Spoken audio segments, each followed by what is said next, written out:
하여 주시옵소서. 모든 것이 하나님의 은혜 가운데 주님 있습니다. 그 은혜가 우리 가운데도 편만하고 충만하게 하나님 경험되게 하시고 주님 그 가운데 예수 그리스도를 향하여 살아갈 수 있는 은혜가 풍성하게 드러나는 모든 지체들 되게 하여 주시옵소서. 예배의 시작과 마지막 주님께 나아가며 주님께로 하나님 또 다시 나아갑니다. 감사드립니다. 우리 주님 대신 예수 그리스도의 이름으로 기도합니다. 아멘. 말씀 보시겠습니다. 사무엘상 21장 1절에서 10절 말씀입니다. 제가 읽겠습니다. 다윗이 노베 가서 제사장 아히멜렉에게 이르니 아히멜렉이 떨며 다윗을 영접하여 그에게 이르되 어찌하여 내가 홀로 있고 함께하는 자가 아무도 없느냐 하니 다윗이 제사장 아히멜렉에게 이르되 왕이 내게 이를 명령하고 이르시기를 내가 너를 보내는 것과 내가 명령한 일을 아무것도 사람에게 알리지 말라 하시기로 내가 나의 소년들을 이러이러한 곳으로 오라고 말하였나이다. 이제 당신의 수중에 무엇이 있나이까? 떡 5덩이나 무엇이나 있는 대로 내 손에 주소서 하니 제사장이 다윗에게 대답하여 이르되 보통 떡은 내 수중에 없으나 거룩한 떡은 있나니 그 소년들이 여자를 가까이만 하지 아니하면 주리라 하는지라. 다윗이 제사장에게 대답하여 이르되 우리가 참으로 3일 동안이나 여자를 가까이 하지 아니하였나이다. 내가 떠난 길로 보통 여행이라도 소년들의 그릇이 성결하겠거늘 하물며 오늘 그들의 그릇이 성결하지 아니하겠나이까 하며 제사장이 그 거룩한 떡을 주었으니 거기는 진설병 곧 여호와 앞에 물려 낸 떡밖에 없었습니다. 이 떡은 더운 떡을 드리는 날에 물려 낸 것이더라. 그날에 사울이 신하 한 사람이 여호와 앞에 머물러 있었는데 그는 도액이라 이름하는 에돔 사람이요 사울의 목자장이었더라. 다윗이 아히멜렉에게 이르되 여기 당신의 수중에 창이나 칼이 없나이까? 왕의 일이 급함으로 내가 내 칼과 무기를 가지지 못하였나이다 하니 제사장이 이르되 내가 엘라 골짜기에서 죽인 블레셋 사람 골리앗의 칼이 보자기에 쌓여 에봇 뒤에 있으니 내가 그것을 가지려거든 가지라 여기는 그것밖에 다른 것이 없느니라 하는지라. 다윗이 이르되 그 같은 것이 또 없나니 내게 주소서 하더라. 그날에 다윗이 사울을 두려워하여 일어나 도망하여 가드왕 아기스에게로 가니. 아멘. 하나님이여 우리에게 약속하시기를 우리가 이 세상에서 믿음으로 산다면 하나님이 복 주시겠다라고 약속하셨습니다. 근데 실제로 현실 가운데 우리가 믿음으로 살려고 할 때 좋은 일보다는요, 어려운 일이 많습니다. 다윗도 20장에서 도망자가 되었습니다. 말씀을 가지고 살았는데요. 도저히 발 디딜 틈 없이 벼랑 끝까지 몰리게 되었다는 것입니다. 우리도 그럴 때가 있습니다. 그럴 때 우리는 하나님의 말씀과 우리의 신앙의 상관관계가 도대체 무엇입니까? 하나님 제가 이렇게 믿고 따르지 않았습니까? 하나님 이렇게 섬겼는데 왜 이러십니까? 신앙에 대해서 의심이 생기게 된다는 것입니다. 하나님은 이 세상을 창조하셨고 지금도 이 세상을 다스리고 계신다고 성경은 말씀하고 있습니다. 근데 실제로요, 현실 가운데 여러분 살아보면 하나님의 말씀을 모르는 세상의 권세자들이 모든 것을 다 쥐고 있고 이 세상 우리의 세상이라고 큰 소리치며 믿는 우리를 밀어내려고 하고 있습니다. 다른 이유는 없는데요. 예수 믿는다, 술 안 먹는다고 미운 털 박혀서 원치 않게 조직이나 그 상황들에서 밀릴 때가 있는 것입니다. 이때 하나님의 백성들은 선택을 하게 됩니다. 차라리 믿음을 양보하고 세상 사람들과 타협하여 그리고 굴복할 것인가? 아니면 고생하고 더 낮아져서 인생의 밑바닥으로 내려가는 한이 있어도 끝까지 신앙을 붙들 것인가? 고민하게 되는 것입니다. 말씀은요, 다윗이 하나님의 말씀을 붙들고 믿음으로 열심히 살았음에도 불구하고 사울의 시기를 받아서 모든 것을 다 빼앗기고 도망자 신세가 되었던 것을 보게 됩니다. 도망쳤지만 다윗은 갈 데가 없습니다. 그래서 노베에 있는 성전까지 도망치게 됩니다. 다윗은 거기서요, 제사장 아히멜렉의 도움을 받아 떡도 받고 자기가 죽인 골리앗의 칼도 받았습니다. 그런데 아히멜렉은 아무것도 모르고 다윗을 도왔다가 그와 그 제사장이 전부 죽임을 당하게 되었습니다. 이런 일이 있고 난 후에요. 이스라엘 중에 다윗을 돕겠다는 사람이 단 하나도 없었습니다. 다윗을 보기만 해도 서로 신고하기 바빴습니다. 다윗은 이스라엘 안에서 이제는 발 디딜 곳조차 없었다는 것입니다. 어쩔 수 없이요. 블레셋 땅으로 도망칩니다. 블레셋 사람들이 골리앗을 죽인 원수인 다윗을 기억하고 그를 죽이려 했습니다. 그는 거기서요. 미친 흉내를 내며 겨우겨우 빠져나오게 됩니다. 그는 하나님의 말씀을 붙들고 믿음으로 살면 축복을 받는다는 사실을 알고 있었습니다. 현실은요. 근데 정반대였습니다. 모든 것을 다 빼앗겼고 잃어버렸으며 이 세상에 어느 곳도 안전한 곳이 없게 되었다는 것입니다. 여러분 묻습니다. 왜 믿음으로 살려고 할 때 어려움이 옵니까? 왜 이런 어려움이 왔을 때 우리가 어떻게 해야 합니까? 이 세상에 안전한 곳이 있습니까? 하는 것입니다. 다윗은요, 높당에 있는 성전으로 도망치게 됩니다. 이 말은요, 우리가 형식적인 신앙으로 우리를 지키지 못한다는 것입니다. 다윗이 어려운 점은 그를 해치려는 사람이요, 그냥 일반 사람이 아니었다는 것입니다. 이스라엘의 가장 권력이 강한 왕이었습니다. 사울은 모든 권력을 다 동원해서 다윗을 꼭 죽이려고 결심했습니다. 피할 곳이 어디 있습니까? 그래서 다윗은 성전을 생각했습니다. 성전에 제단뿔이 있는데 그 제단뿔만 잡으면 도피성의 내용이죠. 잡으면 의로운 사람을 죽이지 못하게 되었습니다. 그래서 그는요, 자신의 의로움을 붙잡기 위해서 그곳으로 갑니다. 1절에 이렇게 이야기합니다. 다윗이 노베 가서 제사장 아히멜렉에게 이르니 아히멜렉이 떨며 다윗을 영접하여 그에게 이르되 어찌하여 내가 홀로 있고 함께하는 자가 아무도 없느냐. 그 뿔을 잡으러 갔었던 것입니다. 나중에 성전이 예루살렘에 있게 되지만 이때는 높 땅에 있었다는 것입니다. 거기서 성전불을 잡으러 갔지만 그것조차도 안전하지 않다라고 생각이 되었다는 것입니다. 그래서 제사장을 만났을 때 그는 진실을 얘기하지 않았습니다. 제사장은 그가 혼자 여기 온 것에 대해서 굉장히 놀라워했을 뿐입니다. 그는 거기서 제사장에게 정직하게 말했어야 했습니다. 무엇입니까? 다윗이 제사장에게 왕이 내게 이를 명령하였고 이르시기를 내가 너를 보내는 것과 내게 명령한 일은 아무것도 사람에게 알리지 말라 하시고 내가 나의 소년들을 이러이러한 곳으로 오라고 말하였나이다. 차라리요 왕의 미움을 받아서 도망치는 중입니다. 제발 저를 도와주십시오. 이랬어야 했습니다. 근데 거짓말을 합니다. 다윗은 자기가 안전한 곳, 거할 곳이 성전이고 거기서 제사장이 나를 도와줄 것이라고 막상 가놓고서 막상 제사장을 만나자 그 마음이 바뀐 것입니다. 이유가 무엇입니까? 다윗은 누구든지 억울한 자는 성전에 뿔을 잡으면 산다는 율법을 알았고 처음에는 그것을 믿었습니다. 그 이유가 무엇입니까? 그냥 잡으면 산다고 했으니까요. 근데요, 법에 판단하는 잣대가 법을 지키지 않으면 어떻게 할 수 있냐라는 것입니다. 그것을 생각하니까 가장 거룩한 성전을 믿을 수가 없고 제사장도 믿을 수가 없다는 것입니다. 민주주의는 판사가 한 명의 피고인이나 피해자를 대변을 하게 되어지는 것입니다. 그렇게 하지 않으면요, 아무도 지켜줄 수가 없습니다. 이스라엘은 어떻습니까? 제사장을 믿을 수 없으면 그 나라가 무너지게 된다는 것입니다. 그래서 가서요, 그는 가놓고도 거짓말을 했습니다. 다윗에게 믿을 수 있는 것이 무엇입니까? 자기의 생각과 감각이었습니다. 왜요? 다윗은 목동 출신이었거든요. 야생동물과 싸워서 이긴 경험이 있습니다. 사자고, 곰이고. 그래서 그 감각은 누구보다 발달해 있었습니다. 그리고 다윗은요, 하나님의 말씀을 묵상하는 사람이었습니다. 그때그때 주시는 하나님의 음성을 듣는 사람이었다는 것입니다.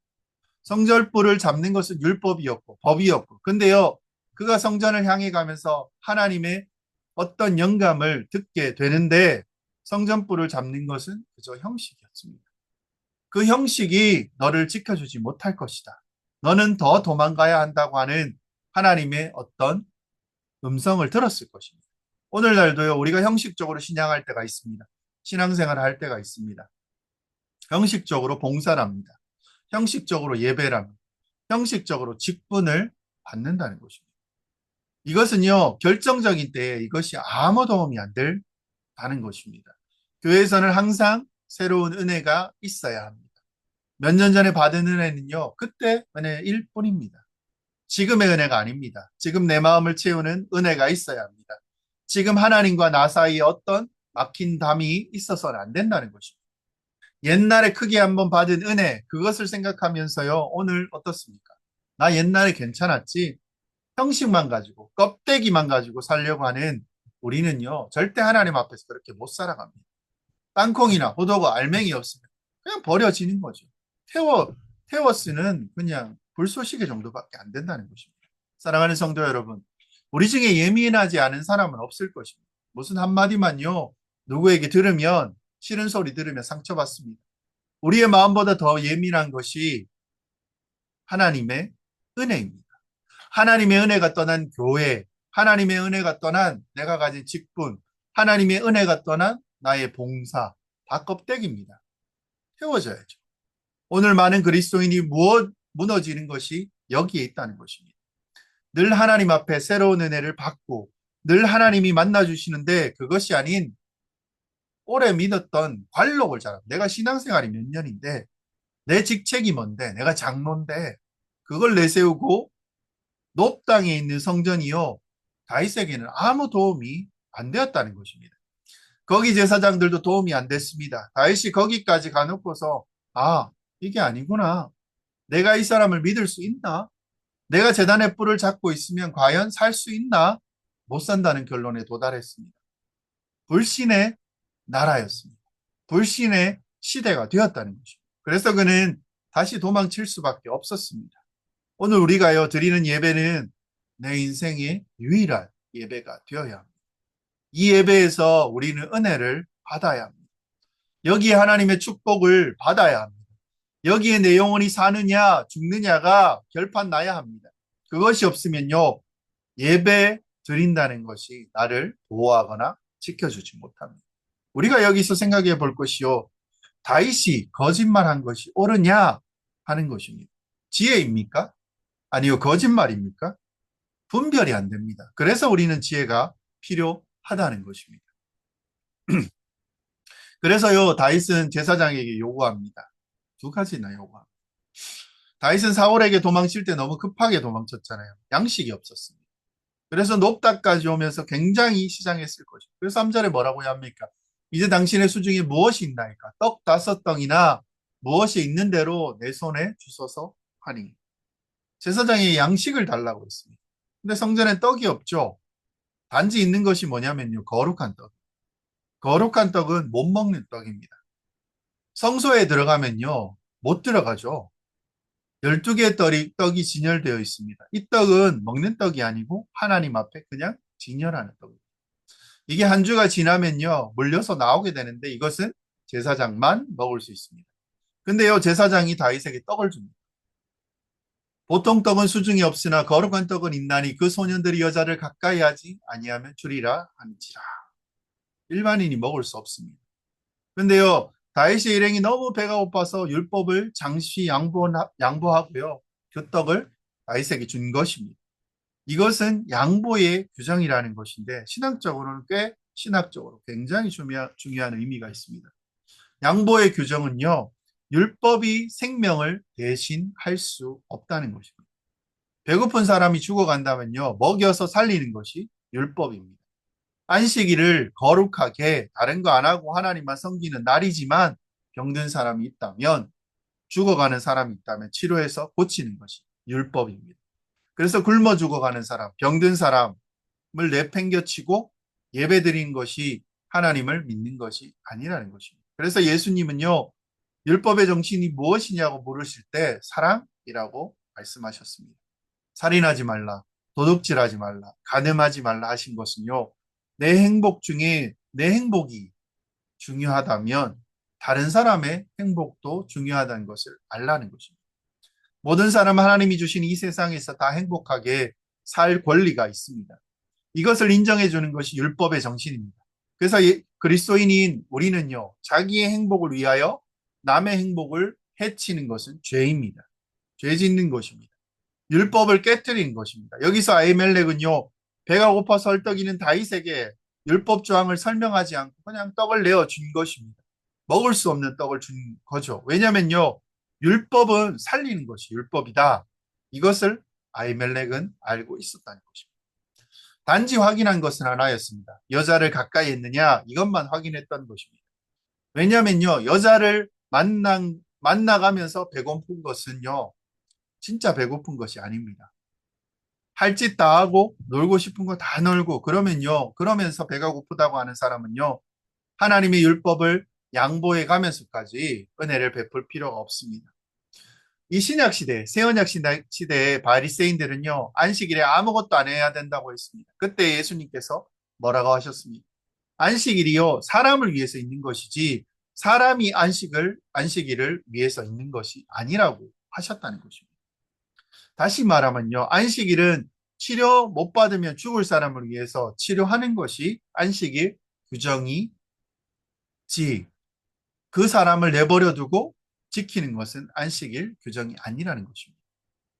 왜냐하면요. 안식일 자체가 사람을 살리기 위해서 있는 것입니다. 도로에 가면요. 도로교통법이 존재합니다. 이것이 왜 그렇습니까? 살리기 위해서입니다. 근데 죽어가는 사람을 이동시키는 앰뷸런스는 어떻습니까? 그냥 쌍까빼기 피키고 통과하게 둡니다. 왜냐면요, 생명보다 법이 우선할 수 없기 때문에. 그래서 제사장이 다윗에게 거룩한 떡을 준 것은 당시로 어떻게 보면 굉장한 개혁입니다. 법에 매이지 않았고 굶어 가는 사람을 살리는 것도 법이라고 보았다는 것입니다. 우리는요, 무엇이 중요한지를 보아야 합니다. 바울 사도는 선을 알고 행치 않는 것을 죄라고 했습니다. 뭐가 중요한 것인지, 우리 교회가 우리가 해야 할 가장 중요한 것이 무엇인지, 이것 따지고 저것 따지고 하지 못하는 그런 변명하지 말라는 것입니다. 이것이 성경의 정신입니다. 다윗은 그 마음을 가졌던 제사장 덕분에 배를 채우게 됩니다. 배가 부른 다음에 다윗이 무엇을 필요로 합니까? 7절에 그날에 사울의 신하 한 사람이 여호와 앞에 머물러 있더라. 도액이라는 사람이 이름하여 에돔의 사울 목자 장이더라. 네, 이스라엘 사람이 거기 하나 있었습니다. 근데 다윗은 무엇을 달라고 했습니까? 무기가 필요했던 것입니다. 근데 한 사람이 거기서 목자장으로 있었다는 것입니다. 도액은요, 사울의 신복인데 이 사람을 본 다윗은 굉장히 마음이 불편했을 것입니다. 마음이 내키지 않고 일을 진행하면 조금 우리는 기다려 보아야 할 때가 있습니다. 다윗은 설마 제사장인데 무슨 일이 있겠느냐 하며 무기를 달라고 합니다. 그 덕택에 그것 때문에 이 사람이 도액이라는 사람이 밀고를 하였고 높당에서 제사장만 80명이 죽임을 당하게 됩니다. 우리가 어떤 일을 할 때 어떻습니까? 뭐 찜찜할 때가 있잖아요. 그때는 우리의 상황들도 있겠지만 성령께서 제동 거실 때가 있다는 것입니다. 쓸데없는 염려를 해서 그럴 때도 있지만 성령의 뜻이 있을 수 있다는 것입니다. 다윗이 도액을 보고 마음이 찝찝했습니다. 칼 달라는 이야기를 하지 말았어요. 그런데 제사장인데 괜찮겠지 하며 그렇게 두었던 것이 큰 사건을 만들게 됩니다. 좋지 않은 시각을 가진 사람은요, 티끌 같은 허물을 찾아서 태산같이 만들어서 공격을 합니다. 이거 조심해야 돼요.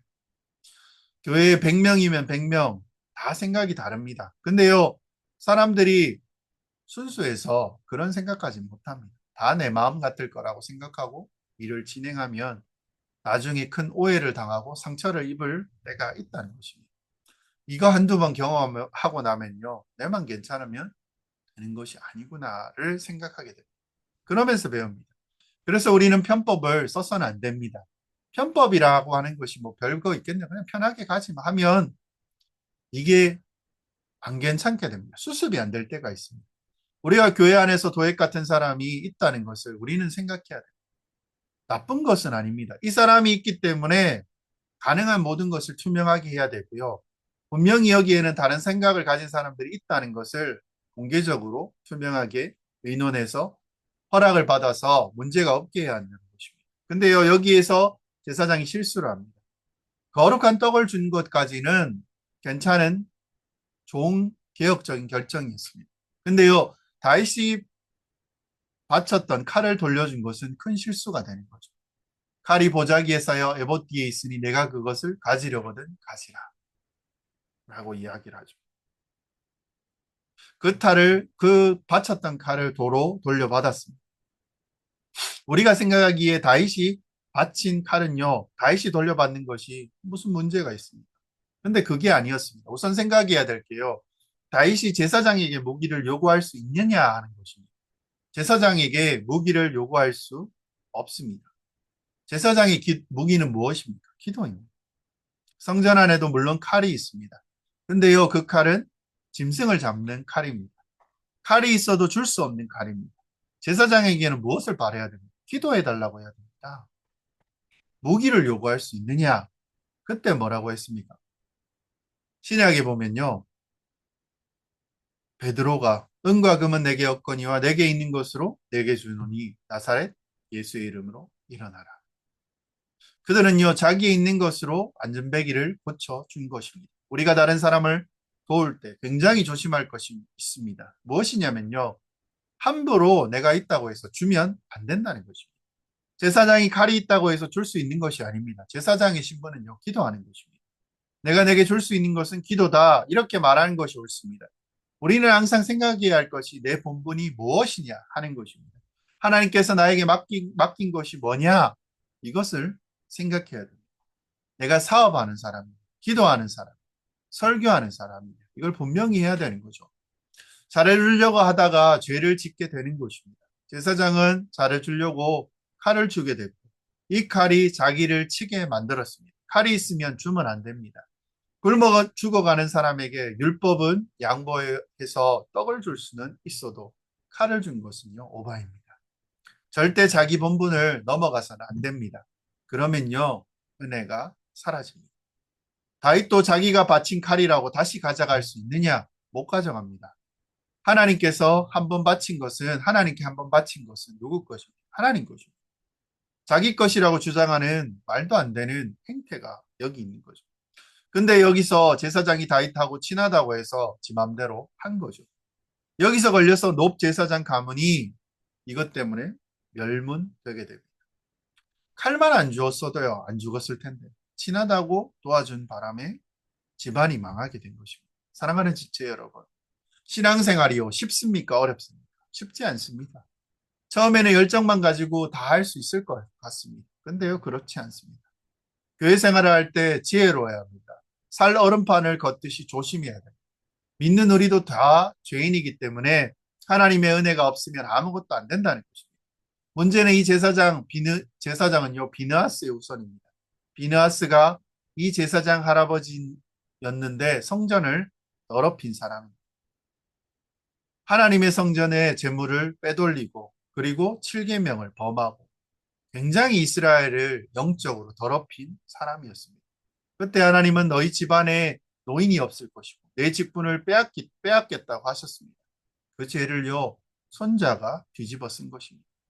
우리가 예수를 믿어도 확실하게 믿어야 합니다. 확실하게 믿어야지요. 그냥 대충 믿으면요, 조상의 죄까지 싹 뒤집어 쓴다는 것입니다. 어떤 사람은요, 예수를 믿으면서도 뭐 사주 카페에 돌아다니고 점을 보는 것까지 갑니다. 점을 빼는 것은 괜찮은데 보는 거는 안 됩니다. 그러면요, 잘하다가 낭패를 보게 됩니다. 아히멜렉의 집안의 교훈을 기억하라는 것입니다. 그러면 우리가 다윗이 블레셋 땅으로 도망까지 가게 되는데요. 그에게 안전한 곳은 어디입니까? 10절, 11절에 그날에 다윗이 사울을 두려워하여 일어나 도망하여 가드 왕 아기스에게로 가니 아기스의 신하들이 아기스에게 말하되 이는 그 땅의 왕 다윗이 아니니까 우리가 춤추며 이 사람의 일을 노래하여 이르되 사울이 죽인 자는 천천히 다윗은 만만히로다 하지 아니하였나이까 한지라. 다윗이요 할 게 없으니까 블레셋의 용병에 지원하게 됩니다. 근데요 문제는 다윗을 알아봅니다. 블레셋 장수 골리앗을 죽인 것뿐 아니라 이스라엘 여인이 불렀던 노래까지 알고 있었던 것입니다. 그래서 가드 왕이 다윗을 죽이려고 할 때 다윗이 순간적인 기지를 발휘해서 미친 사람 흉내를 내는데 아기스가 여기에서 와서 다윗을 쫓아내버립니다. 다윗은 쫓겨나는 바람에 목숨을 건진 것입니다. 다윗은 다윗이 믿음으로 모든 것을 하지만 현실이 그렇게 쉽지 않다는 것입니다. 믿음으로 살아도요, 현실은 어렵습니다. 이것을 하나님께서 우리에게 훈련시키는 것으로 보여집니다. 다윗이 어려워질 때가 언제입니까? 다윗이 누구를 의지할 때? 사람을 의지할수록 어려워지는 것입니다. 다윗이 제사장을 의지하려고 할 때 제사장 집안 전체를 죽음으로 몰고 갔습니다. 다윗이 아기스의 도움으로 받으러 갔을 때 아기스가 그를 죽이려고 했습니다. 결국 미친놈 행세에서 겨우 살아난 것입니다. 사랑하는 성도 여러분, 세상이 쉽지 않습니다. 우리가 사람을 의지하면 할수록요, 더욱더 어려워집니다. 이럴 때 사람 의지하는 것 끊어버리시고 하나님과 1대1로 만나서 바닥부터 다시 올라야 합니다. 이 세상은 전부 인간의 관계로 얽혀 있습니다. 일을 할 때 인간관계로 다 해결하려고 합니다. 그러니까요, 하나님의 뜻이 도움이 필요 없습니다. 사람만 잘 통하면 되는 것입니다. 근데 일이 될지는 몰라도요, 그게 되는 것이 아닙니다. 하나님이 그런 것을 기뻐하시지 않기 때문입니다. 밑바닥부터 내 믿음으로 일어서라. 사람 의지하지 말고 나를 의지하고 나의 뜻대로 해라. 그렇게 했기 때문에 다윗이요, 천년에 한번 나올까 말까 위대한 왕이 인물이 되었다는 것입니다. 사랑하는 성도 여러분, 다윗의 인생의 가장 안전한 곳은 어디입니까? 형식적인 성전 아닙니다. 사울이 정적인 아기스에게 갔지만 죽을 뻔했습니다. 안전한 곳은 없습니다. 근데요, 다윗이 나중에 발견한 가장 안전한 곳이 있습니다. 하나님의 말씀 붙들고 같이 고생하는 사람들이 모여 함께하는 그 기도하는 모임이었습니다. 하나님의 말씀 붙들고 어려움 이겨내고 그 사람들의 공동체, 거기가 가장 안전한 곳이었다는 것입니다. 오늘요, 많은 사람들이 믿음으로 살아도 어려움이 오니까 믿음 버리고 세상으로 가게 됩니다. 그게 얼마나 어린석은 짓입니까? 믿음으로 살아도요, 어려움이 오는 그것을 감당하고 기다려야 됩니다. 어려움은 당합니다. 근데 거기서부터 다시 일어설 수 있는데 미리 겁먹고 피해버리니까 더 큰 어려움을 겪게 되는 것입니다. 복음은 우리가 인간적인 안전망을 구축하지 않아도 예수 그리스도 안에 있는 자는 결코 버림받지 않는다는 하나님의 확실한 약속입니다. 그리스도께서 세상의 버림을 받고 고난을 받으셨지만 십자가를 통해 우리에게 영원한 하나님 나라의 문을 열어주셨습니다. 그분이 피 흘리시고 세우신 하나님의 나라는 약하고 상처 입은 자들이 함께 모여서 말씀 붙들고 기도하는 것이 우리 가운데 시작되었다라는 것입니다. 이 세상의 가장 안전한 곳은 하나님의 말씀을 붙들고 함께 고생하는 성도들, 하나님의 말씀을 붙들고 기도하는 성도들, 교회입니다. 그곳이 가장 안전한 피난처입니다. 그 위에 하나님의 날개에 보호하심이 있습니다. 그래서 안전합니다. 그래서 우리는요, 예배 때마다 은혜를 받아야 합니다. 말씀을 붙들어야 합니다. 하나님과 나 사이에 가로막는 습관의 담들, 교만의 담들, 이게 부서져야 합니다. 새 은혜가 우리 가운데 있어야 돼요. 그래야지 악한 마귀의 시험을 우리가 이기고요. 해결하지 못했던 문제들이 다 해결되는 거죠. 기도로, 믿음으로 새 역사를 만들어가는 모든 성도 여러분 되시기를 주의 이름으로 축원드립니다. 적용할 내용들을 몇 가지 이야기해 보려고 합니다. 믿음으로 살다가 어려움이 닥칠 때 어떤 선택을 여러분 하십니까? 형식적인 신앙에 우리가 기대고 있지 않습니까? 진짜 하나님을 붙들고 있습니까? 익숙한 습관 때문에 예배 자리로 나오는 것이 아닙니까? 근데요, 이 신앙의 형식이 나를 지켜줄 수 있느냐라는 것입니다. 은혜가 살아 있어야 합니다. 과거에 받던 은혜를 그냥 기억하며 그거 붙들고 있지 않습니까? 오래된 신앙이요, 나를 무감각하게 만들고 있지 않냐는 것입니다. 지금 내 예배, 내 기도, 내 섬김이 현재형으로 진행되고 있냐는 것입니다. 이 순간입니다. 그리고 교회 안에 내가 있는 자리는 무엇입니까? 맡은 직분이나 본분을 다하고 있습니다. 충성을 다하고 있습니다. 하나님 앞에 무엇을 바치십니까? 내가 가장 안전한 곳은 어디라고 생각하십니까? 지금 누구와 함께 신앙을 견디고 있냐라는 것입니다. 나의 피난처는 장소가 아니가요. 사람들과 이 하나님의 중심되는 연합, 이 교회라는 것입니다. 같이 기도 제목 나누기를 원합니다. 하나님, 고난 중에도 하나님만이 유일한 피난처가 됨을 하나님 믿게 하여 주시옵소서. 오직 하나님만 의지하게 하여 주시옵소서. 참 피난처 되심을 하나님 우리가 믿고 확신케 하여 달라고. 그리고 형식이 아닌 은혜로 하나님 살아가게 하여 주시옵소서. 새로운 은혜를 날마다 예배 가운데 경험케 하시고 하나님과의 그 만남 가운데 회복이 있는 예배로 하나님 드리게 하여 달라고. 그리고 고난 속에서도 믿음을 지키는 공동체 되게 하여 달라고. 함께하는 공동체, 말씀 붙들며 가는 공동체, 서로를 위하여 기도하며 내 것을 내어주는 그런 공동체로 하나님 우리를 세워달라고 시간 같이 잠시 기도하며 그리고 마무리하겠습니다. 하나님 감사합니다. 우리가 살아가려고 합니다. 벼랑 끝에 서는 그 이유들이요. 하나님을 믿고 따르지만 우리 가운데 넘어야 가야 할 또 믿음의 시험이 있음을 주님 우리가 압니다.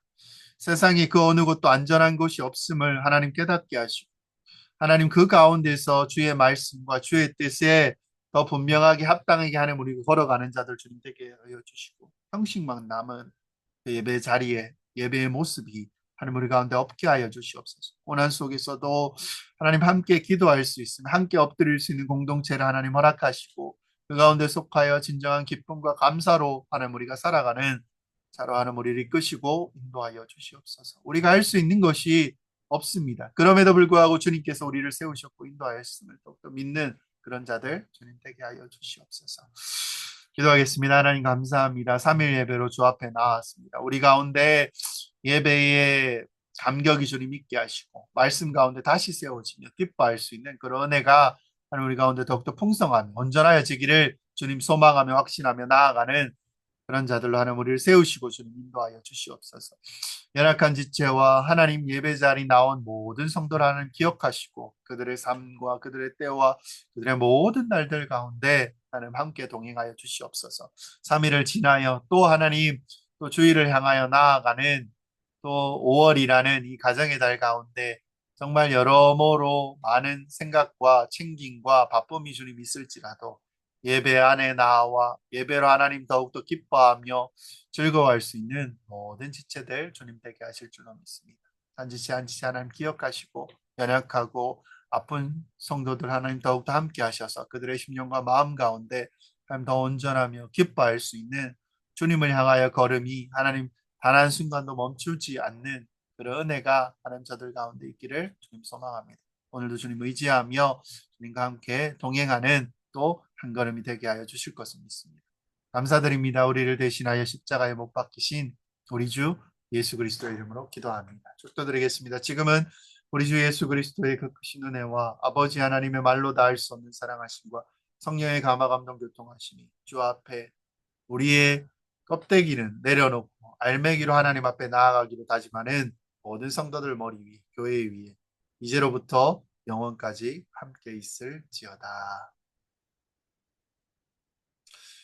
아멘. 3일 예배 마무리했습니다.